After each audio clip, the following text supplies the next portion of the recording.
आज आपल्या दामसरवाडा ठाणेर गावामध्ये आज माझ्या लेकरांना सोडून रायची देवाच्या घरी निघून गेली ना दादा. ज्या दादांच्या जीवनातून ज्या ताईच्या जीवनातून माय निघून जाते त्यांना विचारा माय गेल्याचं दुःख काय असतं ना माय बाप.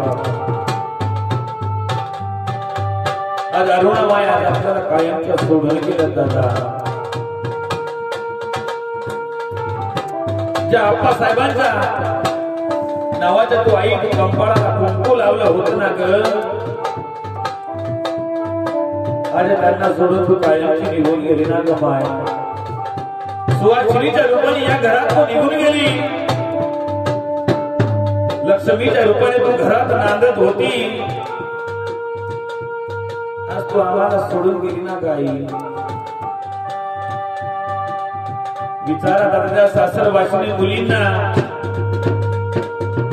ज्या ताईच्या जीवनातून माय निघून जाते, ज्या ताईच्या जीवनातून बाप चालला जातो, अशा मुलींना अशा ताईंना विचारा आई बाप गेल्याचं दुःख काय असतं ना माय बाप. सर्वांच्या ताईंना सर्वांच्या बहिणींना माझी एक विनंती आहे ताई, जोपर्यंत माहेरातले आई बाप जिवंत असतात ना तोपर्यंत माहेरात जा. एकाच्या माहेरातले आई बाप आपल्याला सोडून निघून गेले ना, तुमचं माहेर पर कायमचं संपूर्ण जाईल ताई.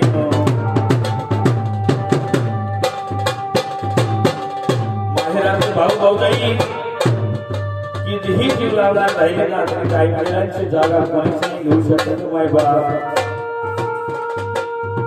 जेव्हा आई घरात जिवंत होती तोपर्यंत सर्व आपलं होतं ना. नाही बाबा, आज माय गेली,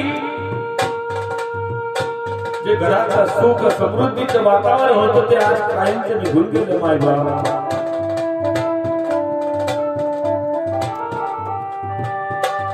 त्या दाराच्या जुनातून आज माय गेली, घराचा पाया कायमचा खचून गेला. माय बाबा, आई बाप कोट्यावर जरी बसताना तरी त्या लेकरांना, त्या दादांना, त्या ताईंना आई बापाचा आधार असतो. एकदाची आपल्या जीवनातून माय निघून गेली ना दादा, त्या हक्काचं व्यासपीठ असतं, जी डोक्यावरचा हात फिरवणारी कायमची निघून गेली ना. माय बाप, कोणीच कोणाचं नसतं दादा. आपल्याला कोरड्या जागेवर झोपवलं आणि ती ओल्या जागेवर झोपणारी ती माय होती ना. माय बाप, आईची महती, त्या बापाची महती आपल्याला कधीच कळत नसते. जेव्हा आपल्या जीवनातून आई निघून जाते, जेव्हा आपल्या जीवनातून बाप निघून जातो, तेव्हा आई बापाची किंमत आपल्याला कळत असते ना दादा. जोपर्यंत आपल्या घरात जिवंत असतात तोपर्यंत त्याची व्हॅल्यू, त्याची किंमत आपल्याला कळत नसते ना. नाही बाबा, आई तू दुधाचा पाळणा पाजला, नेत्र दीपांचा दिवा लावला ना आई.